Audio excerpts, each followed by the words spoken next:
welcome back to this month's episode of the Cherry City Punch. Season 2, Episode 2. Yeah, we got some exciting things planned. We are going to have James and McCrae, owners of Wandering Angus And Anthem Cider in the house. They are our sponsors. And they're going to just talk a little bit about Wandering Angus and what we need to know about that organization. And then we also have cast members from Pinnacle Theater's production, a fundraiser production of Seussical the Musical that's coming up in January. It's going to be the Elsinore on January 6th, 7th, and 8th. So yes, we will have them. But first, Heather has the community calendar. Well, I think this is the busiest month ever known to man. But in the theater scene, we have Enlightened Theatrics. They have Plaid Tidings, which is a 4-person musical with lots of Christmas-themed singing. It should be great. I'm actually going to be going, I think, on the 11th, which is their last day. But they are running until December 11th, and their shows are Wednesday through Sundays, and they have matinees on Saturday and Sunday. Verona Studio, which is in the Opera House, Reed Opera House, they're doing a show called The Night Before Christmas. Looks kind of quirky. Just open Thursday. It runs through December 17th. And that seems to be more of an adult holiday tale, not necessarily for the kids. Perhaps, yes. Depends on, what you expose your children to. Yep. So you can get the veronastudio.com is their website. Theater 33, which is out of Willamette, they're presenting A Christmas Carol, a 1940s radio show. So that should be good. That's going to be, you can check out that. They're going to be playing at the, it looks like only on December 20th and December 21st. So 2 shows there. And then also we'll be talking about Seussical the Musical a little bit later. Now, I just went through and chose a couple of my favorites. That's great. As far as Christmas events, because Santa Paws is coming to town. What is Santa Paws? It is, I don't really know exactly, but it's going to be at Pet Etc., which is West Salem over there. And you will be able to get a holiday pet photo with Terry Jacobson Photography. So you should definitely, it's going to benefit Marion County Dog Shelter too. Important. So anyway, I just thought that was exciting.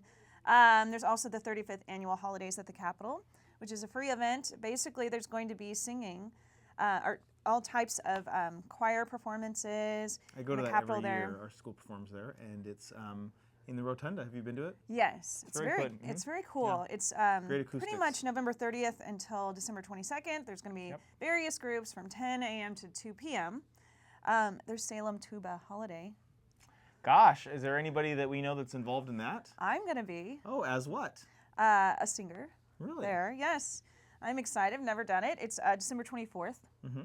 And it's going to be at noon. Christmas Eve, the Tuba Christmas at the Elsinore, featured soloist Heather Toller. Yes. Have you picked your songs yet? I have. What are you going to be singing? It's a secret. Just tell us. Some of us aren't going to be able to come. Well, I'll be out of town, so I'd like to know what you're going to sing. why would you be out of town? Because it's Christmas Eve. Oh, you have to go visit your family. Yes. Yes, there's that. What are you going to be singing? Oh Holy Night and The Celine Dion version? No, Jesu Bambino.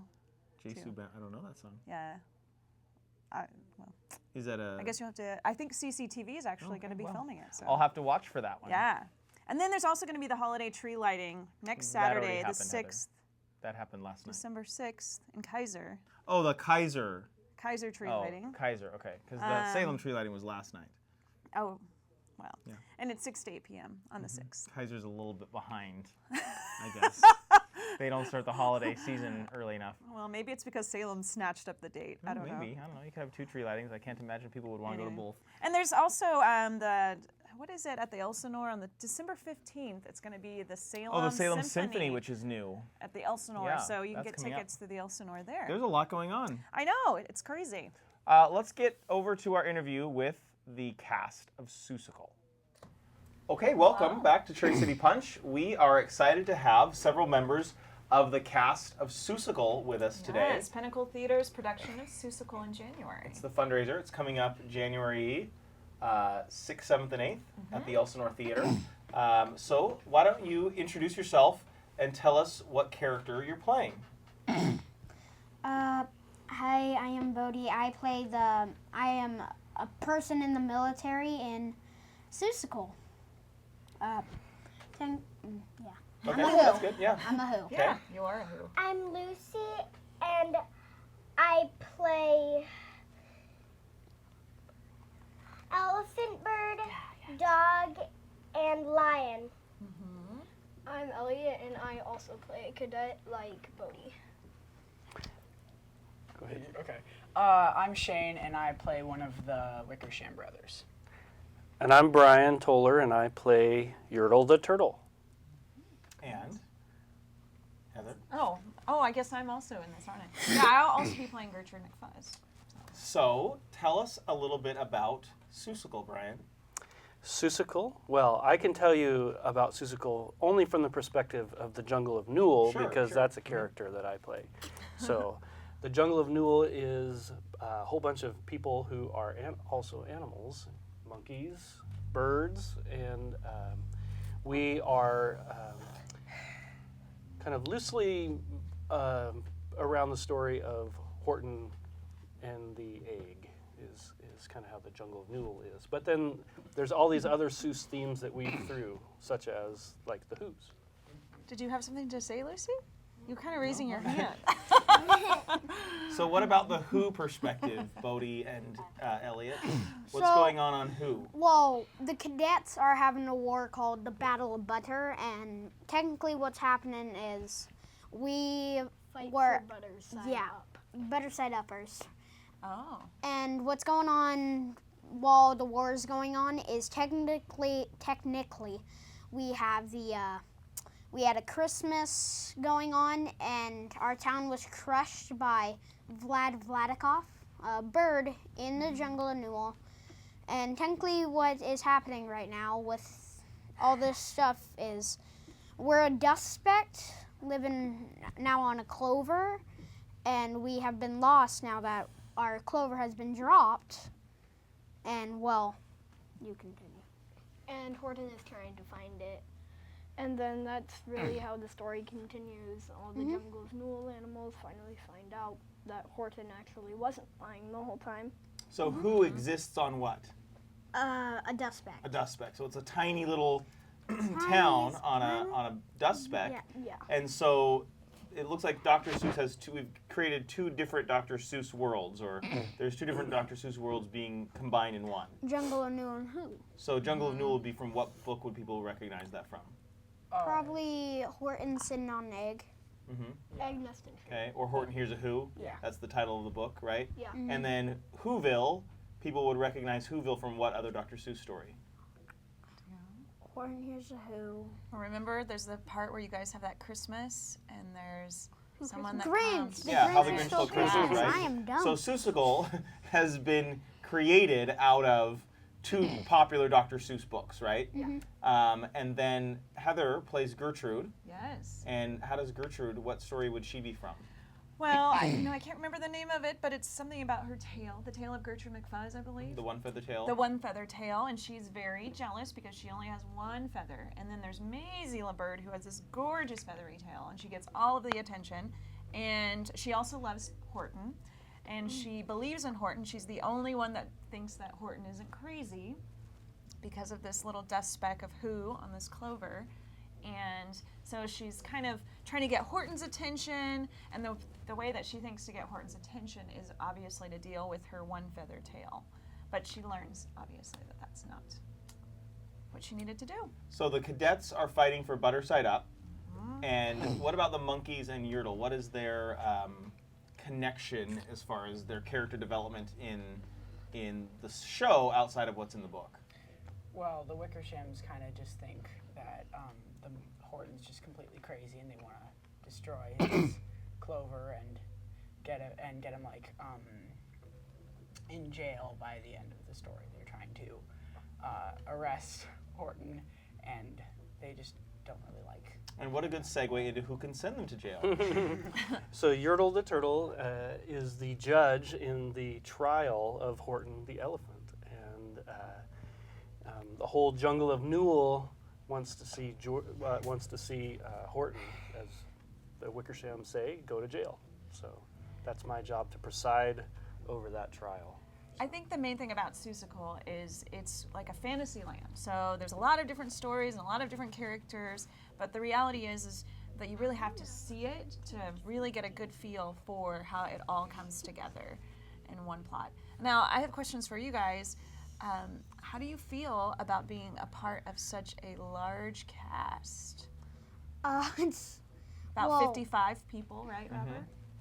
there were way more, and you would really feel happy if you made a play, really, because they cut down from like, let's say like 100 people to 55.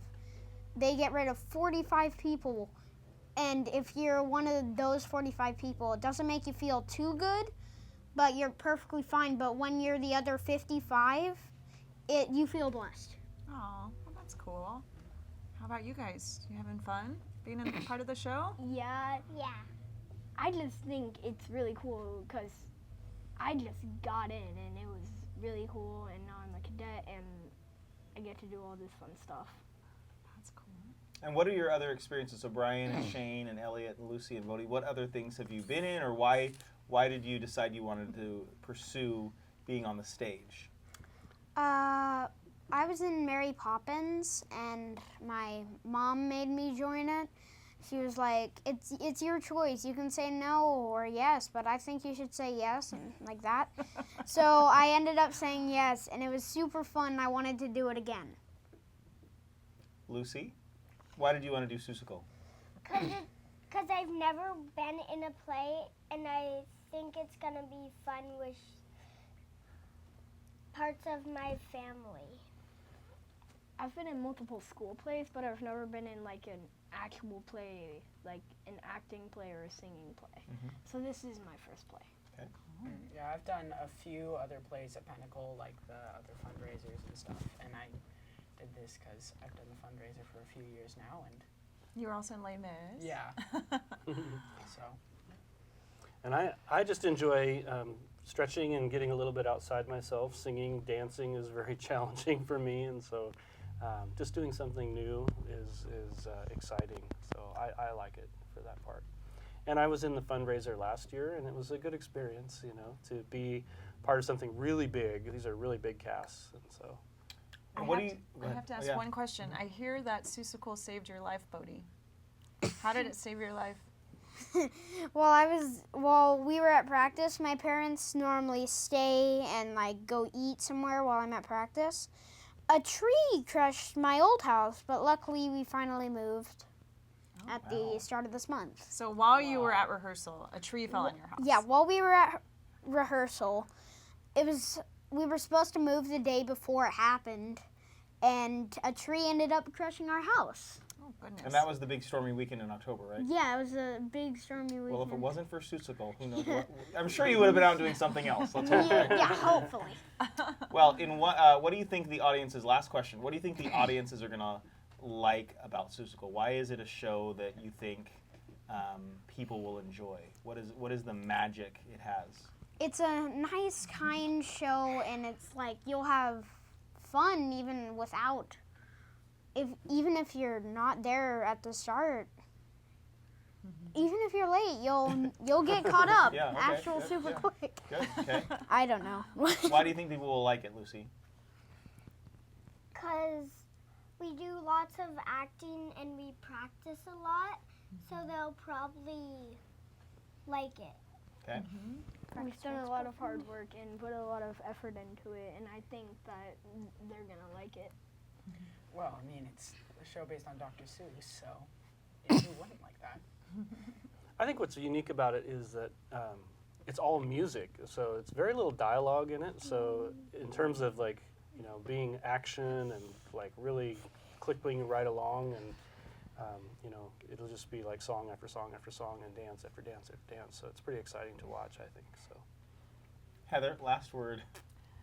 Well, Why are people gonna like it? I think that it's a fantasy world. It's the sky's the limit.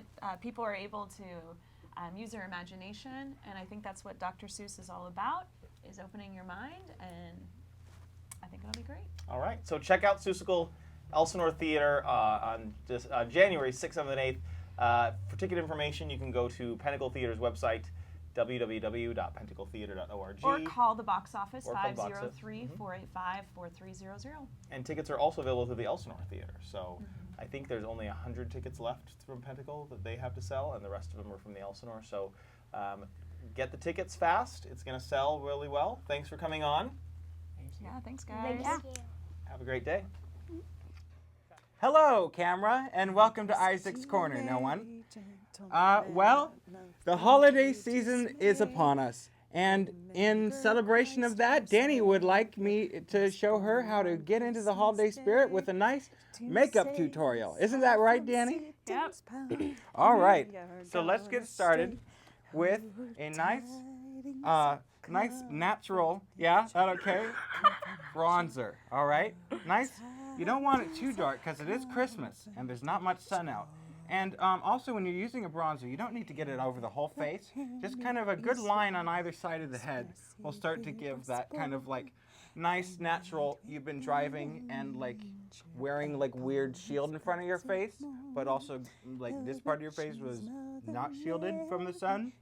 That sort of natural tan. So you want to get that, and you don't worry about streaks. That happens, you know. It's Christmas. Nobody's really paying that much attention.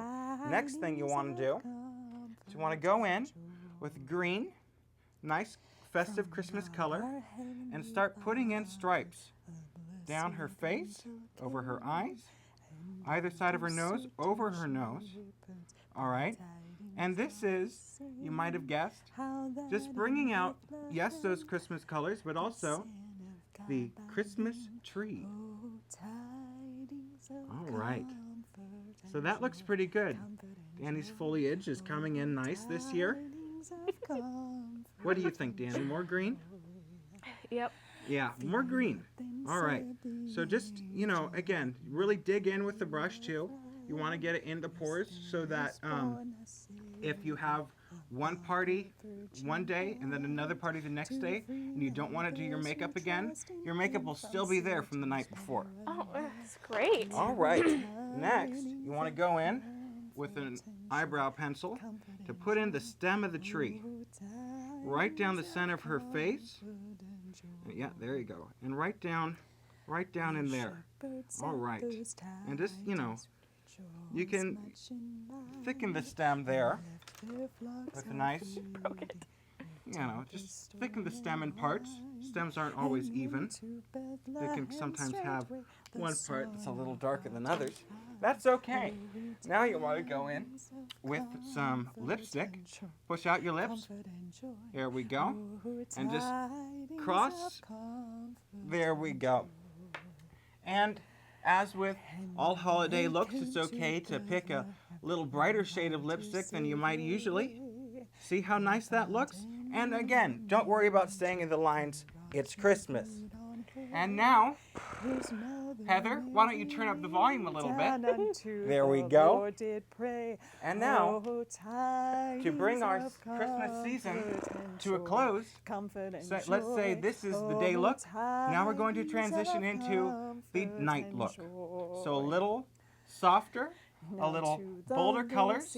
And what does the end of Christmas signify? What do you think of when you think of the end of a nice holiday? That's right, fire. A nice cleansing fire to get rid of all the waste at the end of the day once everybody leaves, or really when you want everybody to leave.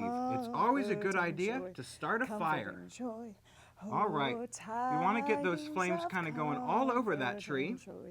And again, you really can't put enough makeup on here because when you transition from the next day, Danny doesn't like to wash her face much or just anything. So she wants to leave this makeup on for her the next day, the next holiday party she wants to go to. This is going to transition real well because the red is going to work its way off, but you're going to still see the green for that nice day look as we were talking about.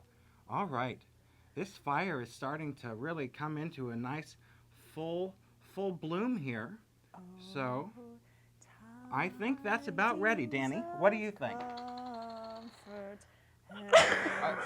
Is this a look that you would like to repeat in years coming? Oh, No.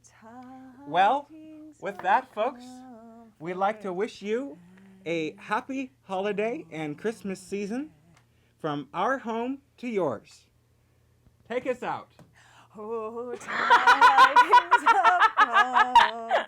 Hey, we're excited to finally have our sponsors on, James and McCrae, owners of Wandering Angus and Anthem. Yes. Two separate, Same. separate but equal.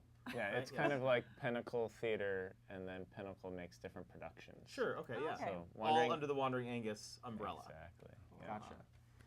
So tell us about, or tell the world about Wandering Angus and how it came about, because I think Only the good people, things that you yeah, only what you want to talk about. I think I'll what's, say my version. Yeah, what Well, struck me I'd like though- to hear McCrae's version. What struck me is that like there is this.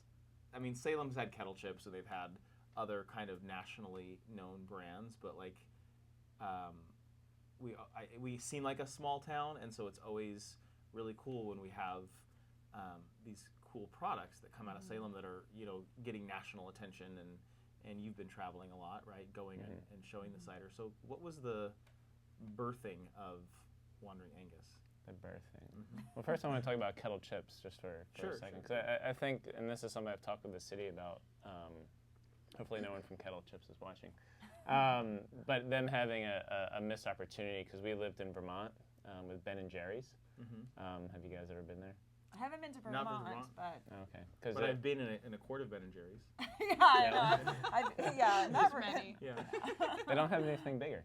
But they make their ice cream, but then they have a showcase. And they probably don't make a lot of money off of it, but it still gives a home for people to come and understand how Ben and Jerry's is made. You can get the tour, and you can, of course, eat Ben and Jerry's. But Kettle doesn't do that.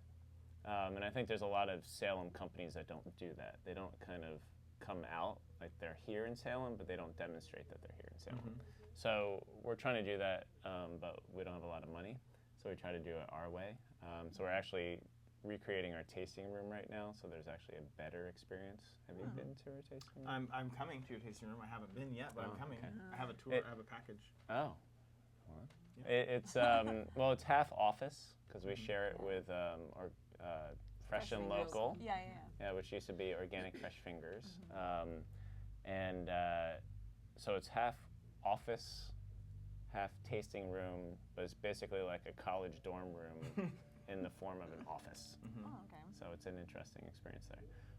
But the evolution of it, this guy, Roger Mansfield, started a cider company in 1999 over in Culver, Oregon. And then it was a retirement project for him, and it got too big. So he sold it in 2004, and it moved over to Salem. And that was to Nick, who's my previous business partner. Moved to Salem in 2005, and then we launched Wandering Angus also in 2005 in October. Before that, it was Roger's semi-dry. There was Three Witches, sweet cider, because he had cider in the Oregon Shakespeare Festival. Oh, okay. So we made these little tiny 250 milliliter bottles down there. But then we rebranded it in October 2005 to Wandering Angus, and then changed around formats and things with that for a while. And then we launched Anthem in 2010 on McCrae's birthday, March 10th, 2010. And that was draft only, and then we did bottles in 2012. And then we moved to our current location thanks to funding from the city of Salem in 2011. And where was it located in Salem before you guys? It was West Salem, off of Xena Road, Oh yeah. kind of in the Eola Hills there. And now we're located on Fairview Industrial, between Madrona and Kubler.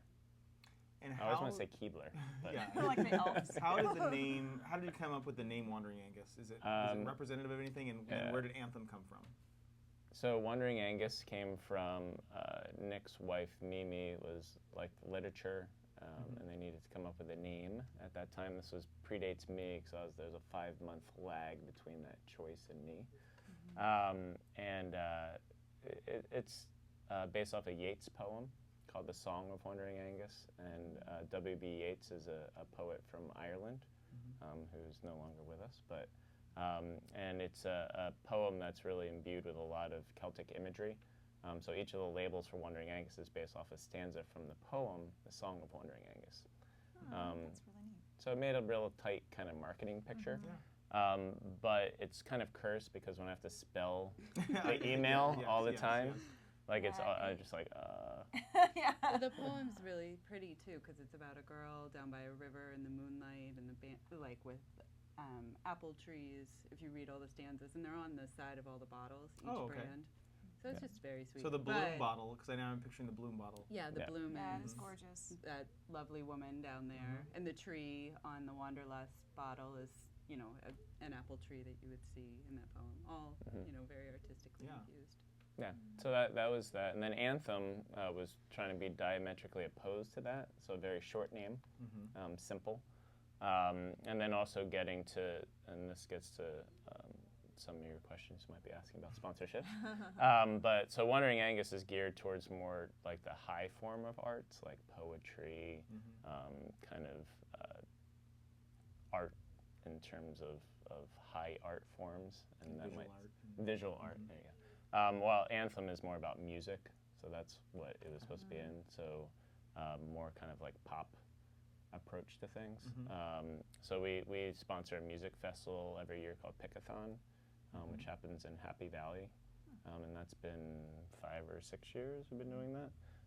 And that we have our own little bar there, and they have a nonprofit somehow associated with that.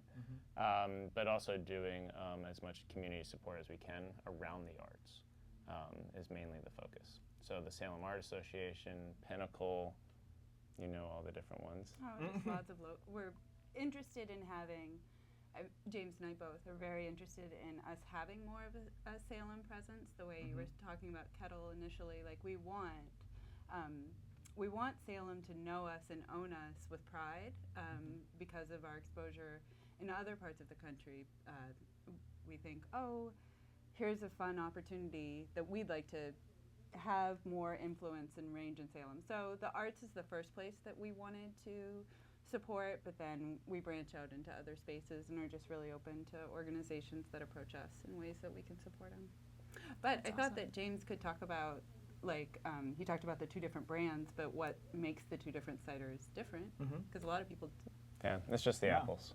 here. Just the apples, that's it. Yeah, just the apples. Yeah, so Wandering Angus is all heirloom cider apples that are grown specifically for cider. And then Anthem is regular eating apples you buy in the store. So it's kind of like in wine, Pinot Noir grapes. You can't buy them in the store, but you can get red flame grapes or just red grapes and green grapes in the store. So it's that same kind of line in cider. And it makes the cost is a lot different for those apples.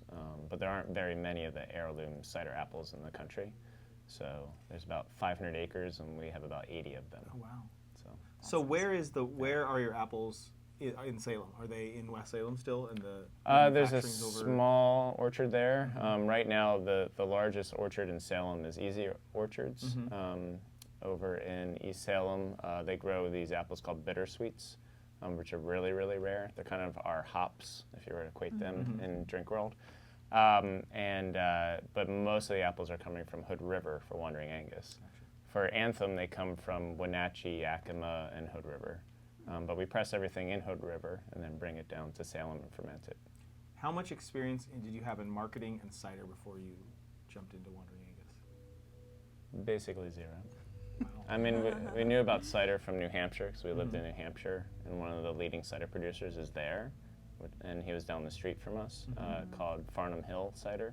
So we learned about their ciders and kind of got geeky about it. But we both went to ag school. She didn't get anything closely associated with agriculture, but I did. I did some ag research and worked on a farm in high school and college. So I was exposed to the ag side, and this is just an extension of that, because you really have to integrate with agriculture. It's just called value-added agriculture. So you're taking something, adding value to it. What can Salem do to make life better for small business in Salem that's local? What are we not doing now that needs to be done? Probably means that we have a minute left. Yeah. So.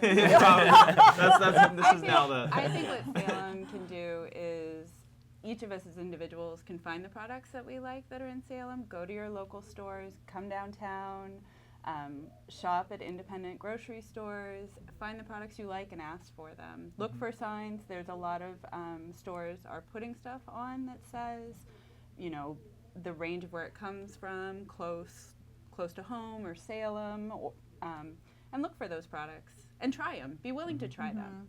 You don't know until you give it a shot. If you don't like it, that's fine. Go back to the product you like, but be willing to give things a shot. And with our company coming down to our tasting room and trying, you can try all our ciders. Versus in Salem at different stores, you can only find 1 or 2, and we make about 12 different ciders. So that would be my suggestion. Yeah, I agree with that. I think one thing for Salem, how they can support, is just engaging. And I think it's true whether it's Pinnacle or whether it's CCTV. I think a lot of people don't know about the assets that are here. So even Pinnacle bringing the show to the Elsinore, I think will be huge for exposure of Pinnacle Theater. And I think people understand there's lots of things they can do in Salem. And I think a lot of grown-ups go to Portland. You know, like, we're going out, we're going to go to Portland.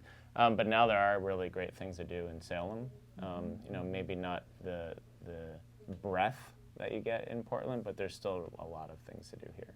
Like go to a Pinnacle show. Yeah. Well, and I think I think it makes it it's great to have this local brand in Salem, but it makes it even better when there's a connection between the community and the brand, and that the willingness, I think, of companies like Wandering Angus to branch out and say we want to support and we're doing what we can to support the arts and culture and just a vibrant community. And I think that just spreads goodwill amongst the community to want to support then those brands. So thank you for all that you do for Salem. Thank you. Thanks for being on the show. If somebody wants more information on Wandering Eggs, where can they go?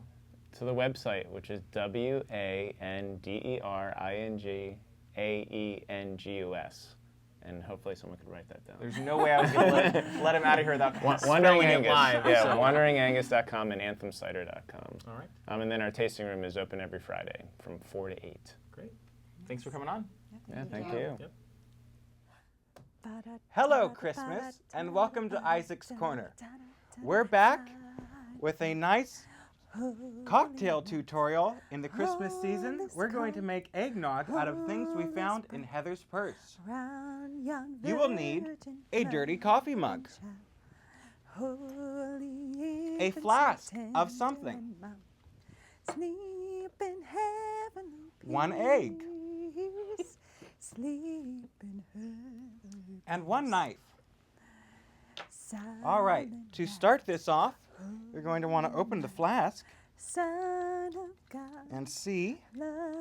Danny, you know how to open flasks. You want to open that? There you go. Lefty, righty-tighty. There we go. Good, good. All right, there we go. And now, you want to take the egg, and you can hold that up. You want to break the egg and just kind of dump it in there. And you can put the egg shell in there too. That creates a nice texture. And now, hey, you take the knife and you just try to break that eggshell up into into shards. Just kind of keep stirring until you're just in the mood to drink. All right, there we go. And now, Danny? No. All right. Merry Christmas, and to all a good night.